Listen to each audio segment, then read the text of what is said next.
Hello everyone welcome you all in your own channel learn everything.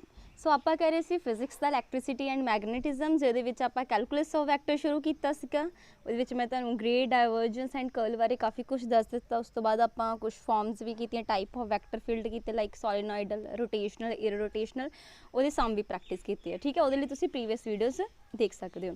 So next ਆਪਾਂ ਦੇਖਾਂਗੇ ਜੋ ਸਾਡੇ syllabus 'ਚ ਮੈਂਸ਼ਨ ਹੈਗਾ that is the Ghaus theorem, stocks theorem and the green theorem. ਠੀਕ ਹੈ, ਇਹ ਬਹੁਤ ਜ਼ਿਆਦਾ ਇੰਪੋਰਟੈਂਟ ਹੈਗੀਆਂ ਬਟ ਉਹਦੇ ਲਈ ਕੁਛ ਕੁ ਪਹਿਲਾਂ ਬੇਸਿਕ ਚੀਜ਼ਾਂ ਦਾ ਤੁਹਾਨੂੰ ਪਤਾ ਹੋਣਾ ਚਾਹੀਦਾ, ਉਹਨਾਂ ਨੂੰ ਆਪਾਂ ਨਾਲ ਲੈ ਕੇ ਚੱਲਾਂਗੇ। ਉਹ ਕਰਕੇ ਦੈਨ ਆਪਾਂ ਥਿਊਰਮਸ ਦੇਖਦੇ ਹਾਂ। ਓਕੇ, ਸੋ ਸਭ ਤੋਂ ਪਹਿਲਾਂ ਗੱਲ ਕਰਦੇ ਹਾਂ ਇੰਟੀਗ੍ਰੇਸ਼ਨ ਆਫ ਵੈਕਟਰ, ਵੈਕਟਰਸ ਦੀ ਇੰਟੀਗ੍ਰੇਸ਼ਨ। ਦੇਖੋ ਜਿਹੜਾ ਇੰਟੀਗ੍ਰੇਸ਼ਨ ਆਫ ਵੈਕਟਰ ਫੀਲਡ ਹੈਗਾ ਨਾ, integration of vector field function may be carried out in 1 dimension 'ਚ ਵੀ ਹੋ ਸਕਦਾ, 2 ਡਾਇਮੈਂਸ਼ਨ 'ਚ ਵੀ ਹੋ ਸਕਦਾ, 3 ਡਾਇਮੈਂਸ਼ਨ 'ਚ ਵੀ ਹੋ ਸਕਦਾ। ਠੀਕ ਹੈ, ਉਹਦੇ ਅਸੀਂ ਰਿਸਪੈਕਟਿਵਲੀ ਨੇਮ ਦਿੱਤੇ। ਜੇ ਤਾਂ 1 ਡਾਇਮੈਂਸ਼ਨ ਉਹਨੂੰ ਆਪਾਂ ਲਾਈਨ ਇੰਟੈਗਰਲ ਕਹਿੰਦੇ ਹਾਂ, 2 ਡਾਇਮੈਂਸ਼ਨ 'ਚ ਹੈਗਾ ਤਾਂ ਸਰਫੇਸ ਇੰਟੈਗਰਲ ਕਹਿੰਦੇ ਹਾਂ, ਜੇ 3 ਡਾਇਮੈਂਸ਼ਨ ਹੀ ਯੂਜ਼ ਹੋ ਰਹੀਆਂ ਤਾਂ ਆਪਾਂ ਨੂੰ ਵੋਲੀਅਮ ਇੰਟੈਗਰਲ ਕਹਿੰਦੇ ਹਾਂ। ਆਈ ਹੋਪ ਫਸਟ ਇਹ ਗੱਲ ਕਲੀਅਰ ਹੋ ਗਈ ਹੋਵੇ ਤੁਹਾਨੂੰ ਕਿ ਜਿਹੜਾ ਇੰਟੀਗ੍ਰੇਸ਼ਨ ਆਫ ਵੈਕਟਰ ਫੀਲਡ ਹੈਗਾ ਨਾ ਕਿਸੇ ਫੰਕਸ਼ਨ ਦਾ, ਉਹਨੂੰ ਕੈਰੀਡ ਆਊਟ ਕੀਤਾ ਜਾ ਸਕਦਾ 1 ਡਾਇਮੈਂਸ਼ਨ 'ਚ ਵੀ, 2 ਡਾਇਮੈਂਸ਼ਨ 'ਚ ਵੀ ਤੇ 3 ਡਾਇਮੈਂਸ਼ਨ 'ਚ। 1 ਡਾਇਮੈਂਸ਼ਨ ਤਾਂ ਉਹਨੂੰ ਆਪਾਂ ਲਾਈਨ ਇੰਟੈਗਰਲ ਕਹਿੰਦੇ ਹਾਂ, 2 ਡਾਇਮੈਂਸ਼ਨ 'ਚ ਤਾਂ ਸਰਫੇਸ ਇੰਟੈਗਰਲ, 3 ਡਾਇਮੈਂਸ਼ਨ 'ਚ ਤਾਂ volume integral. First of all ਇਹ ਗੱਲ ਕਲੀਅਰ ਹੋਣੀ ਚਾਹੀਦੀ। ਦੇਖੋ ਇਹ ਓਪਨ ਲਾਈਨ ਇੰਟੈਗਰਲ ਹੈਗਾ, ਇੱਕ ਲਾਈਨ ਇੰਟੈਗਰਲ। ਕਲੋਜ਼ ਮਤਲਬ ਜਦੋਂ ਇਹਨੂੰ ਤੁਸੀਂ ਕਲੋਜ਼ ਕਰ ਦਿੱਤਾ, ਇਹ ਕਲੋਜ਼ ਲਾਈਨ ਇੰਟੈਗਰਲ। ਜੇ ਇਹਨੂੰ ਤੁਸੀਂ 2 ਵਾਰੀ ਲੈਂਦੇ ਹੋ ਦੈਨ ਮਤਲਬ ਇੱਕ ਲੈਂਥ ਇੱਕ ਬ੍ਰੈਥ ਸਮਝ ਲਓ। ਇਹ ਹੋ ਗਿਆ ਓਪਨ ਸਰਫੇਸ ਇੰਟੈਗਰਲ। ਸਰਫੇਸ ਇੱਕ ਸਰਫੇਸ ਦਾ ਨਾ ਲੰਬਾਈ ਤੇ ਚੌੜਾਈ ਹੁੰਦੀ ਹੈ, ਜਿਹਨੂੰ ਮੈਂ ਕਲੋਜ਼ ਕਰ ਦਵਾਂ ਇਹ ਕਲੋਜ਼ ਸਰਫੇਸ ਇੰਟੈਗਰਲ। ਵੋਲੀਅਮ 'ਚ ਕੀ ਹੁੰਦਾ, 3 ਡਾਇਮੈਂਸ਼ਨ ਹੁੰਦੇ, ਲੰਬਾਈ, ਚੌੜਾਈ ਤੇ ਉਚਾਈ, ਲੈਂਥ, ਬ੍ਰੈਥ ਐਂਡ ਹਾਈਟ। ਠੀਕ ਹੈ, ਇਹ ਵੋਲੀਅਮ ਇੰਟੈਗਰਲ ਹੋ ਗਿਆ। ਕਲੀਅਰ। ਨੈਕਸਟ ਦੇਖਦੇ ਆਪਾਂ line integral. If E is equals to ਤੁਹਾਡੇ ਕੋਲ er having continuous value of line then line integral e is defined as ਇਹਨੂੰ ਲਿਖਦੇ e dr ਯਾਨੀ x ਵੱਲ ਨੂੰ e x dx plus e y dy e z dz. So it generate a scalar field. In general any integral which is evaluated along any curve ਮਤਲਬ ਕਿ ਜਿਹਨੂੰ ਅਸੀਂ ਕਿਸੇ ਵੀ ਕਿਸੇ ਕਰਵ ਦੀ ਸਾਈਡ ਨੂੰ ਮਤਲਬ ਉਹਦੇ ਲੌਂਗ ਨੂੰ ਵੈਲੂਏਟਡ ਕਰ ਸਕਦੇ ਹਾਂ ਆਪਾਂ ਲਾਈਨ ਇੰਟੈਗਰਲ ਕਹਿ ਦਿੱਤਾ। ਸਿੰਪਲ x ਵੱਲ ਨੂੰ ਵੀ ਹੋ ਸਕਦਾ, y ਵੱਲ ਨੂੰ ਵੀ ਹੋ ਸਕਦਾ, z ਵੱਲ ਨੂੰ ਵੀ ਹੋ ਸਕਦਾ। ਸੋ ਠੀਕ ਹੈ, ਹੋਏਗੀ ਇੱਕ ਲਾਈਨ। ਨੈਕਸਟ ਆ ਗਿਆ ਦੀ ਸਰਫੇਸ ਇੰਟੈਗਰਲ। ਸਰਫੇਸ ਲਈ ਕੀ ਲਓਗੇ, ਜਦੋਂ same e is equal to er equal to vector function having continuous value on the surface then Ki x1 ਨੂੰ ਵੀ ਤਾਂ ਸਰਫੇਸ ਹੋ ਸਕਦਾ, y1 ਨੂੰ ਵੀ z ਵੀ। ਫਰਕ ਕੀ ਆਇਆ ਇੱਥੇ, ਉਹਦੇ ਨਾਲ ਇਹਦੇ ਵਿੱਚ ਕੀ ਫਰਕ ਹੈਗਾ। ਲਾਈਨ ਇੰਟੈਗਰਲ 'ਚ ਤੁਸੀਂ ਇੱਕ ਟਾਈਮ ਇੱਦਾਂ ਲੈਂਦੇ ਸੀਗੇ ਇੰਟੈਗਰਲ, ਇਹਦੇ ਵਿੱਚ ਡਬਲ ਟਾਈਮ ਇੰਟੈਗਰਲ ਲੈ ਰਹੇ ਹੋ। ਠੀਕ ਹੈ, ਦੋਨੇ ਪਾਸੇ ਨੂੰ ਇੰਟੀਗ੍ਰੇਸ਼ਨ ਹੋ ਰਹੀ ਆ, ਸਮਝਦੇ ਹੋ। ਸੋ e ds ਇੱਥੇ ਕੀ ਹੋ ਗਿਆ, ਇੱਥੇ ds ਲਗਾਇਆ, ਉੱਥੇ ਕੀ ਸੀਗਾ ਸਾਡੇ ਕੋਲ dl ਸੀਗਾ। dr ਲਿਖ ਲਓ, dl ਜੋ ਵੀ ਲਿਖਣਾ ਤੁਸੀਂ, ਯਾਨੀ ਇੱਕ ਲੈਂਥ ਹੋਏਗੀ। ਸਰਫੇਸ ਦੇ ਵਿੱਚ ਸਰਫੇਸ ਏਰੀਆ ਹੋਏਗਾ। It generate a scalar field, ਜਿੱਦਾਂ ਇਹਨੇ ਵੀ ਜਨਰੇਟ ਕੀਤਾ ਨਾ ਸਕੇਲਰ ਫੀਲਡ, ਇਹਨੇ ਵੀ ਜਨਰੇਟ ਕਰਤਾ ਸਕੇਲਰ ਫੀਲਡ। ਨੈਕਸਟ ਆ ਗਿਆ ਵੋਲੀਅਮ ਇੰਟੈਗਰਲ। ਸਿਮਿਲਰਲੀ ਇਹਨੂੰ ਵੋਲੀਅਮ ਜਿੱਦਾਂ ਇੱਥੇ ਸਾਡੇ ਕੋਲ ਸੀਗਾ ਡੀ, ਦੇਖੋ ਜਦੋਂ ਲਾਈਨ ਸੀਗਾ ਤੇ ਈ ਡੀ ਐਲ ਲਿਖਿਆ, ਡੀ ਆਰ ਲਿਖਣਾ, ਡੀ ਆਰ ਲਿਖ ਲਓ, double time double E D S ਹੋ ਗਿਆ। ਹੁਣ ਵੋਲੀਅਮ ਦੀ ਗੱਲ ਆ, ਈ ਡੀ ਵੀ ਆਏਗਾ ਤੇ ਇੱਧਰ ਟ੍ਰਿਪਲ ਟਾਈਮ ਹੋ ਜਾਏਗਾ ਇੰਟੈਗਰਲ। ਕਲੀਅਰ ਹੈ ਨਾ ਤੁਹਾਨੂੰ, ਮੈਂ ਤੁਹਾਨੂੰ ਪਹਿਲਾਂ ਹੀ ਸਮਝਾ ਕੇ ਹਟੀ ਹਾਂ। So E is a vector field function have a continuous value in the space. Volume integral is defined as E D B, ਇੱਥੇ 3 ਟਾਈਮ ਇੰਟੈਗਰਲਸ ਪੈ ਗਿਆ। ਕਲੀਅਰ। ਸੋ ਇਹਦੇ ਵਿੱਚ ਇਹ ਤਿੰਨੇ ਪਾਸੇ ਨੂੰ ਹੋਏਗਾ ਡੀ ਐਕਸ, ਡੀ ਵਾਈ ਅਤੇ ਡੀ ਜ਼ੈਡ, ਜਿੱਦਾਂ ਵੀ ਤੁਸੀਂ ਤਿੰਨੋਂ ਲੈ ਸਕਦੇ ਹੋ। ਇਹਦੀ ਜਗ੍ਹਾ ਤੁਸੀਂ D X, D Y, D Z ਵੀ ਲੈ ਸਕਦੇ ਹੋ। ਠੀਕ ਹੈ, ਸੋ ਨੈਕਸਟ ਆਪਾਂ ਦੇਖਦੇ ਹਾਂ ਫਲਕਸ। ਫਲਕਸ ਵੀ ਬਹੁਤ ਇੰਪੋਰਟੈਂਟ ਆ। ਫਲਕਸ ਕੀ ਚੀਜ਼ ਹੈਗੀ, the scalar dot product of vector field function E at any point and the elementary area D S ਜਿਹੜਾ ਡਰਾਨ ਕੀਤਾ around the point is called flux of E through ਉਸ elementary, ਜਿਹੜਾ ਤੁਸੀਂ ਮੰਨ ਲਓ ਕੋਈ ਪੋਰਸ਼ਨ ਲਿਆ, ਐਲੀਮੈਂਟਰੀ ਏਰੀਆ ਲਿਆ, ਇਹਦੇ ਥਰੂ ਜਿਹੜਾ ਏਰੀਆ। ਠੀਕ ਹੈ, at the given point. So Ki again ਦੇਖ ਲਓ ਕੀ ਹੈ, ਇਹ ਡਾਟ ਪ੍ਰੋਡਕਟ ਹੈਗਾ। ਦੇਖੋ ਡਾਟ ਪ੍ਰੋਡਕਟ ਹੈਗਾ ਕਿਹਦਾ, ਈ ਦਾ, ਤੇ ਐਲੀਮੈਂਟਰੀ ਏਰੀਆ ਡੀ ਐਸ ਜਿਹੜਾ ਡਰਾ ਕੀਤਾ ਅਰਾਊਂਡ ਦਾ ਪੁਆਇੰਟ, ਉਸ ਪੁਆਇੰਟ ਦੇ ਅਰਾਊਂਡ, ਤੇ ਇਹਨੂੰ ਫਾਈ ਨਾਲ ਡੋਨੇਟ ਕਰਦੇ ਫਾਈ। ਜੇ ਸਮੋਲ ਏਰੀਆ ਡੀ ਲਈ ਹੈਗਾ ਤਾਂ ਅਸੀਂ ਇਹਨੂੰ ਡੀ ਫਾਈ ਲਿਖ ਦਾਂਗੇ। ਠੀਕ ਹੈ, ਹੁਣ ਕਲੋਜ਼ ਏਰੀਆ ਹੈਗਾ ਤੇ ਇਹਨੂੰ ਅਸੀਂ ਲਿਖ ਸਕਦੇ ਹਾਂ total flux through a certain area. ਜੇ ਤਾਂ ਕਿਸੇ ਮੰਨ ਲਓ ਏਰੀਆ ਥਰੂ ਆ ਤਾਂ ਅਸੀਂ ਪਹਿਲਾਂ ਤਾਂ ਇਹਨੂੰ ਸਿੰਪਲ ਇੱਦਾਂ ਲੈ ਲਿਆ ਈ ਡੋਟ ਡੀ ਐਸ। ਜੇ ਕਲੋਜ਼ ਸਰਫੇਸ ਤੋਂ ਹੈਗਾ ਇੱਥੋਂ ਕਲੋਜ਼ ਕਰ ਦਿਓ ਇਹਨੂੰ। ਠੀਕ ਹੈ ਨਾ, ਹੋ ਸਕਦਾ ਪੇਪਰ 'ਚ ਕਈ ਵਾਰੀ ਉਹ ਛੋਟੀਆਂ ਛੋਟੀਆਂ ਟਰਮਸ ਪੁੱਛ ਲੈਂਦਾ ਕਿ ਇਹਨੂੰ ਕਿੱਦਾਂ ਲਿਖਿਆ ਜਾ ਸਕਦਾ। ਨੈਕਸਟ ਤੁਹਾਨੂੰ ਪਤਾ ਡਾਟ ਪ੍ਰੋਡਕਟ ਖੋਲ੍ਹਣ ਲਈ ਕੀ ਆਉਂਦਾ, ਕੋਸ ਥੀਟਾ। ਇਹ ਆ ਗਿਆ E D S cos theta. Clear, ਇਹਨੂੰ ਲਿਖ ਲਿਆ ਈ ਕੋਸ ਥੀਟਾ ਨਾਲ ਡੀ ਐਸ। ਇਹ ਆ ਗਿਆ component of E, E cos theta ਗਿਆ component of E along D S into D S. ਠੀਕ ਹੈ, ਤਾਂ ਕੰਪੋਨੈਂਟ ਈ ਦਾ ਡੀ ਐਸ ਵੱਲ ਨੂੰ ਕਿੰਨਾ ਹੈ, ਉਹ ਹੈਗਾ ਈ ਕੋਸ ਥੀਟਾ। ਇਹ ਵੀ ਪੁੱਛਿਆ ਜਾ ਸਕਦਾ, ਛੋਟੀਆਂ ਛੋਟੀਆਂ ਕਿਵੇਂ ਡੈਫੀਨੇਸ਼ਨ 'ਚ ਚੀਜ਼ਾਂ ਪੁੱਟ ਕੀਤੀਆਂ ਹੁੰਦੀਆਂ। Discussion according to the sign convention ds is directed normal, जो ds ਹੁੰਦਾ हमेशा normal to the surface area ਹੁੰਦਾ, hence e cos theta is also normal to the surface area because of reason e d और ds is the total normal flux। Main चीज़ है तुसीं याद रखनी, एक सब तो इंपॉर्टेंट है तुसीं रिलेशन याद रखना। Next is the divergence of vector field. हुण डाइवर्जेंस देखो, फ्लक्स आप देख लिया, डाइवर्जेंस की है द टोटल नॉर्मल फ्लक्स पर यूनिट वॉल्यूम, मतलब यही जो टोटल नॉर्मल फ्लक्स है पर यूनिट वॉल्यूम कितना है थ्रू ए क्लोज सरफेस। देखो इन्हूं थोड़ा जूम कर लें आप, ये आ गया total flux through a close surface पर यूनिट वॉल्यूम। देखो पर यूनिट वॉल्यूम 1/v ने डिवाइड कर दिता ना, drawn around a point when कदों जो वॉल्यूम जो इनक्लोज बाय सरफेस वो किनू टेंड कर रहा जीरो ने, उन्होंने आप कहने divergence of vector field at that point. ये पूछा जा सकता what is the divergence of vector field at a given point, की हैगी टोटल नॉर्मल फ्लक्स ही है। देखो ये तो आप नहीं करके हटे ई डॉट डी एस की सीगा, ये नॉर्मल फ्लक्स का थ्रू किसी सरफेस से क्लोज जो क्लोज सरफेस है तो close surface through per unit volume divide कर दिता कदों जदों जो वॉल्यूम आ वो किनू टेंड करे लिमिट v टेंड टू 0। समझते पे ना इस चीज़ में।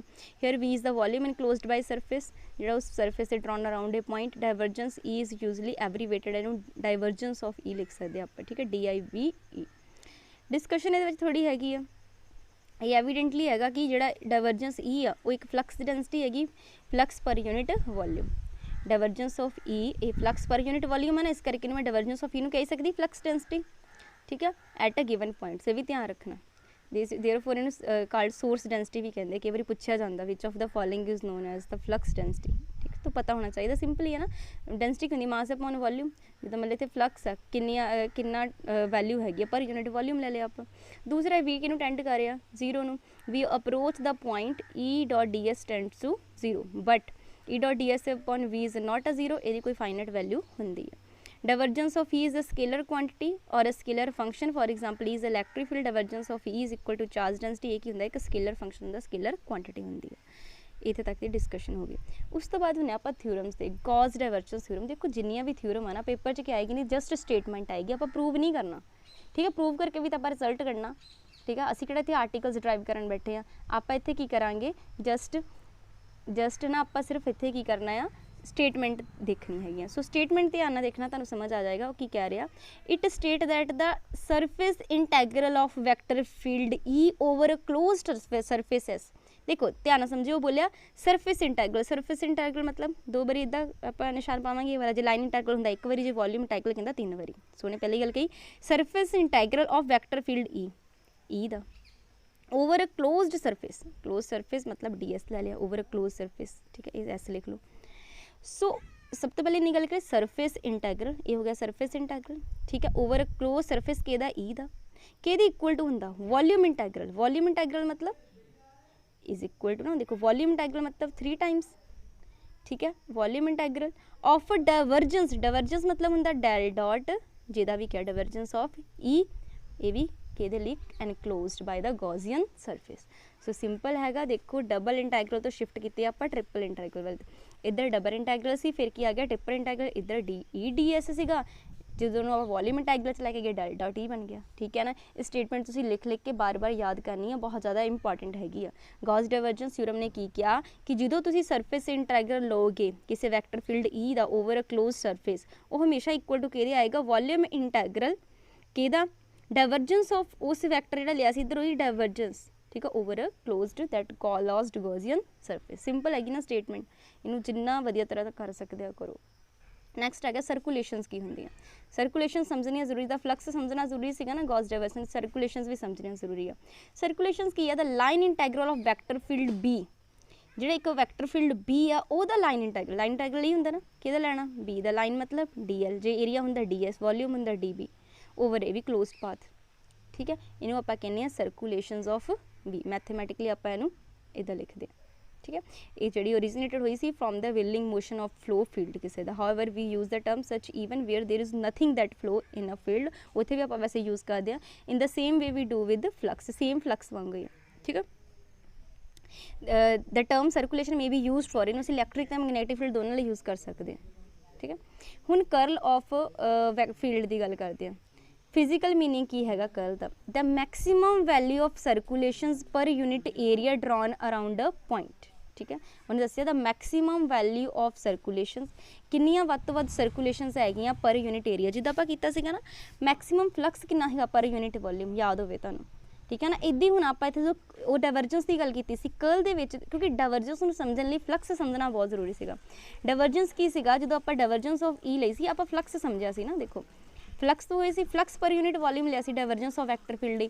हुण जो कर्ल की गल होएगी ना, कर्ल ऑफ वैक्टर फील्ड, उहदे लई तां ही मैं बोलिया सी सर्कुलेशनस पहला समझना जरूरी, क्योंकि जो सर्कुलेशनस होणगियां पर यूनिट एरिया। देखो circulations B dot d l close surface लई पर यूनिट एरिया कदों, जो जिहड़ा एरिया इनक्लोज किया उस क्लोज सरफेस ने वो किहनूं टेंड कर रहा 0 ਨੂੰ, ਉਹ 'ਚ ਇੱਥੇ ਵਾਰ बी ਸੀਗਾ ਤੇ v टेंड टू किहनूं कर रहा है 0। सो एक कई बार डायरैक्ट रिजल्ट ਜਿਹੜੇ ਆ एग्जाम ਦੇ ਵਿੱਚ ਪੁੱਛੇ ਜਾਂਦੇ ਆ, मतलब है इंपॉर्टेंट आ, बहुत ईजी भी हैगे ने, बट जो तुसीं ਇਹਨੂੰ बहुत तरीके नाल करोगे ਤੁਹਾਨੂੰ कुछ ਔਖਾ नहीं लगेगा। शॉर्ट हैंड नोट्स बनाओ तो बहुत ईजी आ, डाइवर्जेंस ਤੇ कर्ल ਦੀ ਦੋਨੇ ਡੈਫੀਨੇਸ਼ਨ ਤੁਸੀਂ लिख के रख सकते हो, है तो कुछ भी नहीं हैगा, ठीक है। ਇਹ 'ਚ सर्कुलेशन पर यूनिट एरिया है, उत्थे फ्लक्स डेंसिटी सी, ठीक है, यानी फ्लक्स पर यूनिट वॉल्यूम।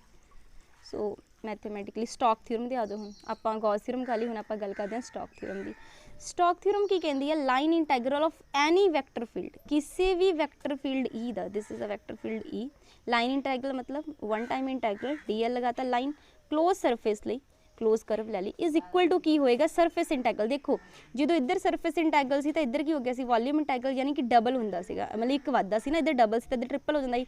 हुण सिंगल है तो इधर की हो गया डबल, यानी लाइन इंटैग्रल लिया तुसीं किसी वैक्टर फील्ड ई दा, वो किहदे इक्वल टू हो गया, किहदे इक्वल टू हो गया सरफेस इंटैग्रल। देखो सरफेस सरफेस सरफेस इंटैग्रल किहदा, कर्ल दा, इत्थे गया curl of E, del cross की आ गया ई, नाल की आ गया डी एस ओवर, हुण इत्थे ओपन सरफेस, हाँ ये ध्यान रखो इत्थे ओपन सरफेस की गल कीती आ, ठीक है, over and open surface S bounded by curve सी।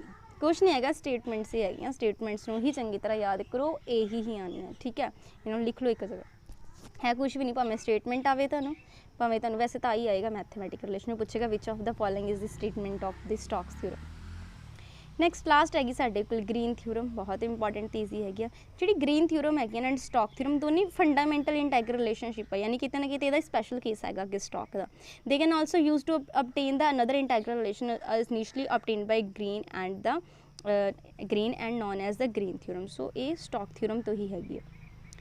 देखो ग्रीन थ्योरम ने की किया कि जे साडे को दो फंक्शन है ना फाई ते साई, ये दोनों स्केलर फील्ड फंक्शन है तो continuous derivative at least up to the second order, मतलब इन्हों up to second order at least continuous derivative है, दैन पहला फंक्शन डेल स्केयर दूसरा फंक्शन माइनस दूसरा फंक्शन डेल स्केयर पहला फंक्शन, इधर वॉल्यूम इंटैग्रल है देखो इज इक्वल टू वॉल्यूम तो घट गया, इधर ओपन तो क्लोज गए हैं, ठीक है, एक घट गया ये, फिर सिंपल ए वाले स्केयर भी उपर की कर जाएंगे घट जाएंगे तो सरफेस से इंटैग्रल हो जाएगा, बस ये सी, यानी इधर डाइवर्जेंस ऑफ ए तो इधर मतलब कि इधर डाइवर्जेंस ऑफ ए ली है तो इधर ट्रिपल लिया इधर डबल है, दोनों स्टेटमेंट्स तुसीं याद रखनी, ठीक है, इंपॉर्टेंट हैगियां तो ईजी हैगियां। सो नैक्सट क्वेश्चन है तुहाडे लई गॉस डाइवर्जेंस थ्योरम दे विचों किहड़ा एक्सप्रैशन हैगा, तुसीं मैनूं दसना राइट ऑप्शन की होएगा। And Green theorem in a plane is independent of its own, special case of Stokes theorem, special case of Gauss theorem या special case of both Stokes and Gauss theorem. So इसका option मैं दस देनी B special case of Stokes theorem, हुणे आपां कीता। ये answer तुसीं मैनूं कमेंट बॉक्स च कर दिओ, जे तुहानूं कुछ समझ आंदा हुंदा कमेंट बॉक्स च आंसर करके दस्सिया करो, एक एनवायरनमेंट क्रिएट करदे करो, मैं बार बार ये तुहानूं गल कहनी है। सो प्लीज़ कमेंट करके दस्सिया करो, जे तुहानूं वीडियो समझ आंदी लाइक एंड कमेंट करके दस्सिया करो। Thanks for watching the video.